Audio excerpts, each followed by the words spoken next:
Tomorrow is Earth Day, an annual invitation to celebrate this beautiful planet and inspire our ongoing commitment to environmental and climate justice.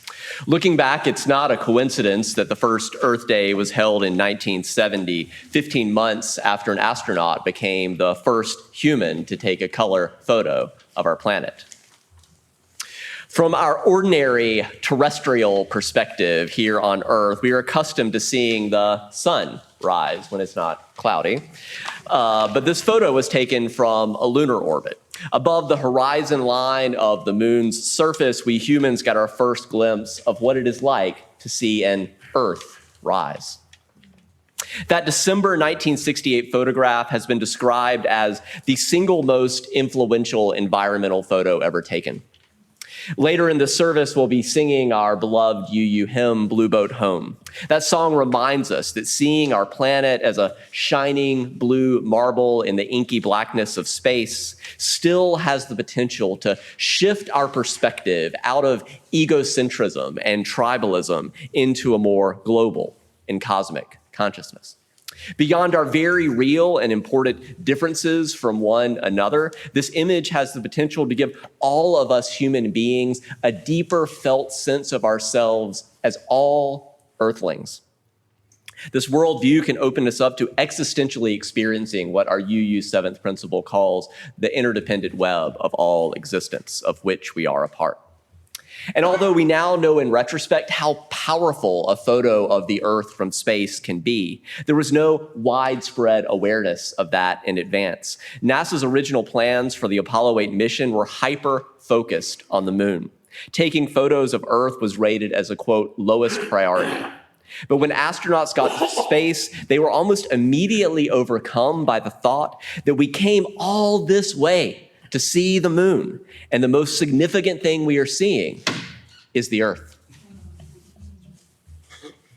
This photo is also of our home planet, the Earth. It was taken by the Voyager 1 space probe from a distance of 3.7 billion miles away, about 40 times the distance of the Earth to the sun. As the cosmologist Carl Sagan wrote in his book, Pale Blue Dot, A Vision of the Human Future in Space. Have any of you read Pale Blue Dot? All right, I see a few hands. He writes, our posturing as humans, our self-importance, the delusions that we have some privileged position, they are challenged by this pale blue dot. Our planet is a lonely speck in the great enveloping cosmic dark. There is no hint that help will come from somewhere else to save us from ourselves. This distant image of our tiny world underscores our responsibility to deal more kindly with one another and to preserve and cherish this pale blue dot, the only home we have. All of those folks, I may actually do a sermon on this at some point, but all those folks that want to go terraform Mars, Mars is a disaster. Mars is worse than the most apocalyptic climate scenario. Trying to live on Mars is, it's wild. We'll talk about it one day. So on this, I will not be signing up for that, but the radiation alone. But anyway, so on this Earth Day weekend, I don't want to be a Martian. On this Earth Day weekend, I invite us to spend some time reflecting on how we Earthlings might equip ourselves better for the long haul. How might we work together in coalition across our differences to act for ecological and climate justice, both for ourselves and future generations? My sermon is inspired by two books. The first is What We Owe the Future. It's by William MacAskill. He's a philosophy professor at the University of Oxford. He is 37. I know he looks pretty young, but if you're wondering, he and another philosopher coined the term long-termerism. The idea that positively influencing the long-term future is or should be a key moral priority of our time. If humanity survives even a fraction of our potential lifespan as a species, then strange as it may seem, we will be the ancients. And our challenge is to be good ancestors. There are some powerful ways we can connect this idea of long-termerism to the Universalist half of our Unitarian Universalist tradition. Universalism started as this idea in the late 1700s of rejecting hell in a next world, and it evolved into loving the hell out of this world. A further evolution is widening our circle of concern beyond the vitally important work of improving the lives of all sentient beings alive today to also helping ensure the flourishing of generations to come. Our Universalist ancestors, they pushed back against the teaching that the only motivation to be good is to, avoid punishment in an afterlife. I'm really scared of those people who sometimes say, I would lie and cheat and steal if I weren't worried about going to hell. I'm like, you can actually just be good because it's an intrinsically good idea. But, that being good only to avoid a bad afterlife is sometimes called fire insurance. But as it turns out, in the words of another philosopher, it turns out that willingness to endure suffering for the sake of a future reward, that is transferable from individual rewards to social ones. That's this whole idea of instead of individual justice to social justice. It's transferable from one's hope in one's own hope for paradise to hope for one's grandchildren and future generations. I'm just going to repeat that. A willingness to endure suffering for the sake of future reward, it is transferable from individual rewards to social ones, from one's hope for oneself to one's hope for one's grandchildren. I felt this shift in my own life. Growing up in a theologically conservative Christian congregation, I was taught to prepare for the next world after death with fear and with trembling. Good Paul, good Kierkegaard, right?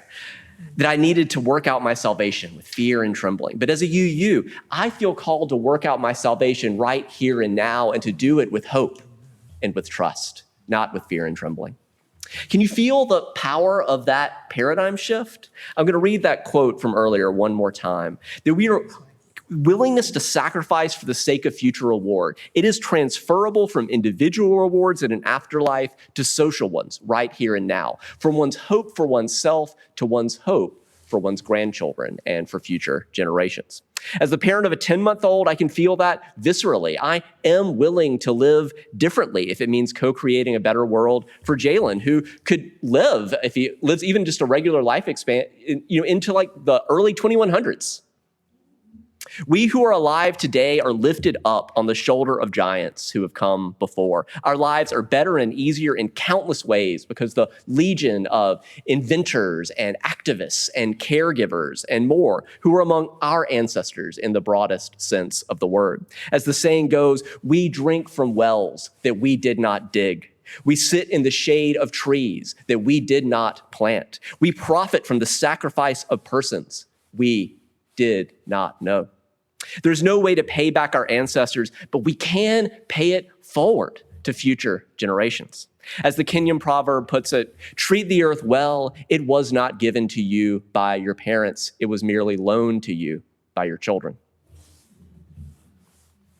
Or many of you may know the ethic of the seventh generation principle from the Iroquois Confederacy, which challenges us to make every decision to have it relate to the welfare and well-being of the seventh generation to come. We consider, will this action be to the benefit even of the seventh generation? That's 5 greats, great, great, great, great, great grandchildren.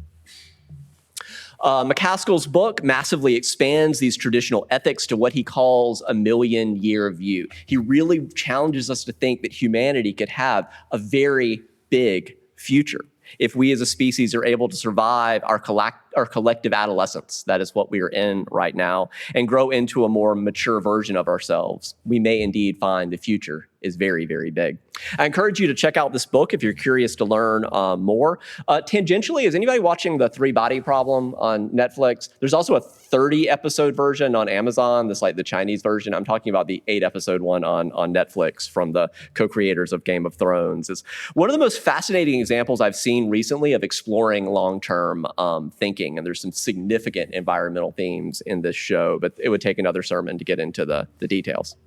For now, on this Earth Day weekend, as we recommit ourselves to environmental and climate justice for the long term, we do have to ask ourselves, Will our species have a chance to get to that long-term future? Consider this headline from the BBC a few months ago. We hit the world's first year-long breach of the key 1.5 degrees Celsius warming limit. That's the equivalent of 2.7 degrees Fahrenheit. The period from February 23 to January of 2024 reached 1.52 degrees Celsius of warming.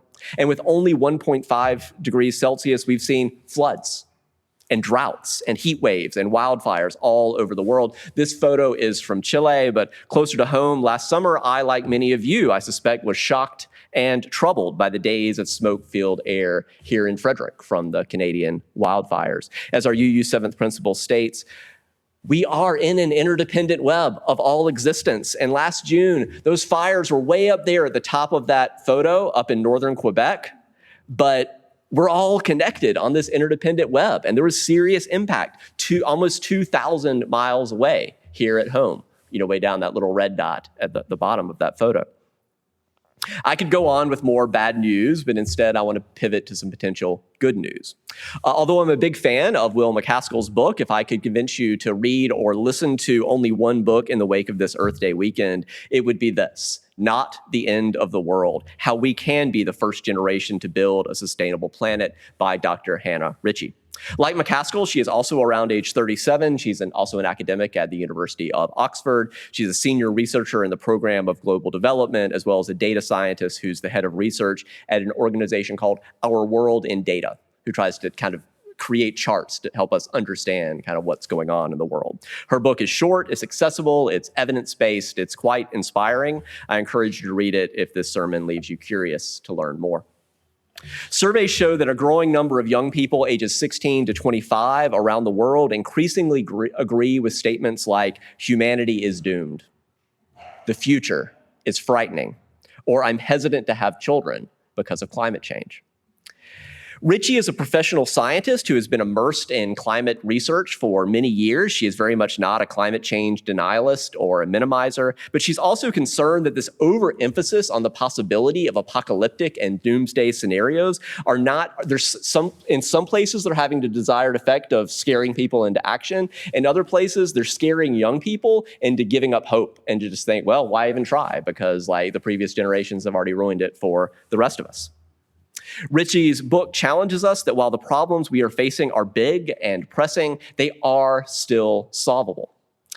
We don't want to swing to the other extreme of being Pollyannas who think, oh, it's all just going to magically work out, because that very much may not be the case either. But we could potentially benefit from what is sometimes called urgent optimism, pragmatic optimism, realistic optimism, or impatient optimism. Here's an example she gives of what that means. She said, we're not talking about the sort of complacent optimism of waiting for something that you know is almost definitely going to come. We're talking about a more conditional optimism, like a child who is thinking about building a treehouse. If I get some wood and nails and persuade some other kids to help, we could end up with something really cool. Along these lines, Ritchie casts a vision and outlines a plan to become the first generation that leaves the environment in a better state than we found it, the first generation in human history to achieve sustainability. Pre-industrial societies may have had much lower impacts on the environment, but they did not always allow everyone to live a good and healthy life. So it's important not to be too rosy about how things were in the past.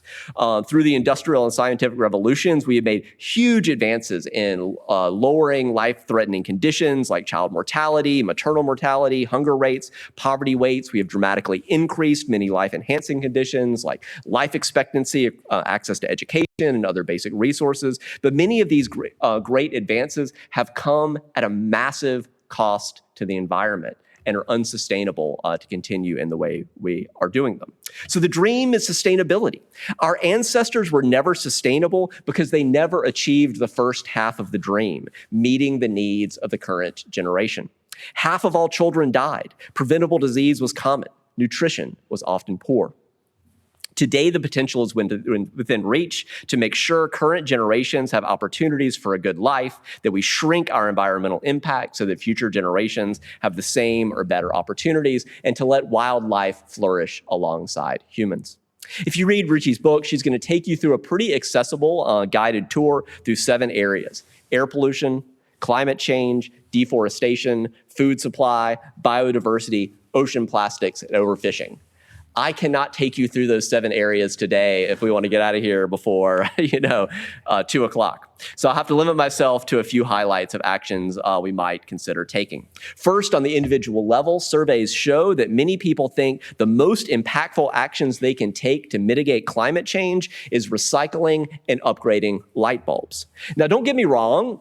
Do all those things, but you'll see on this chart that recycling and upgrading light bulbs are on the very bottom, the low impact activities on this chart. Some examples of actions that help the environment at a much greater level that are orders of magnitude beyond those actions in order of greatest to least impact would be giving up an SUV or any large vehicle with a low fuel efficiency and a high carbon footprint. Or consider, is it possible for you to go car-free or just drive a whole lot less? I can imagine a future in which you can actually, maybe not whether or not it's Uber or Lyft, we don't have to get into that, but where it's possible to have an electric car show up just when you need it. And you don't even have to buy a Tesla. You can just have a AI-driven Tesla. AI is a whole other sermon. We can't get into that. It is coming, though, I promise. The day is coming when your Amazon's going to be delivered by drone. It's coming, people. Anyway, that's another sermon. Next down, eat a plant-based diet or eat lower on the food chain. Lab-grown meat is also going to increasingly help with some of this. Avoid a transatlantic flight, buy green energy, switch to an electric car. I also agree with Richie that in addition to wind and solar and geothermal and other green energies, responsible versions of much safer versions of nuclear power are very, very likely going to be needed to achieve a sustainable future for us and future generations. Now, as many of you have heard me say before, the most important advice I can give you on this Earth Day weekend is if any of you are feeling overwhelmed from any of those 7 problems or other ones that I mentioned earlier, if you're feeling overwhelmed individually, the most important advice I can give you is to stop being one person.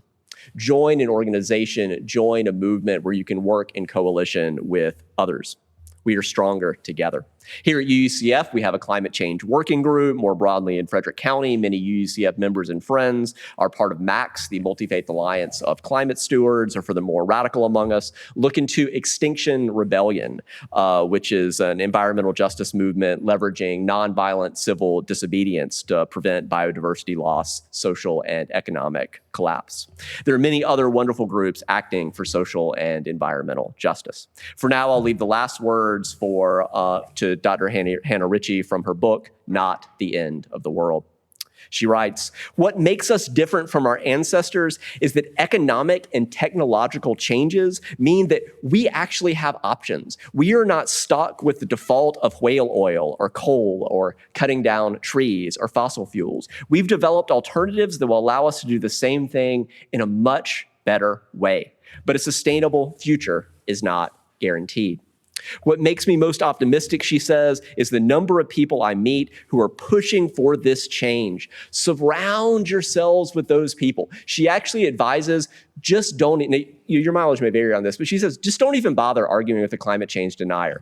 Focus yourself with the people who are working for climate change. She says, be inspired by them. We can build a better future for everyone. Let's turn that opportunity into reality. Let's turn the dreams into deeds. As we hold in our heart that vision and as we discern within ourselves how we individually or collectively are called to respond in the wake of this Earth Day, rise and body your spirit. Let's sing together hymn 1064, Blue Boat Home.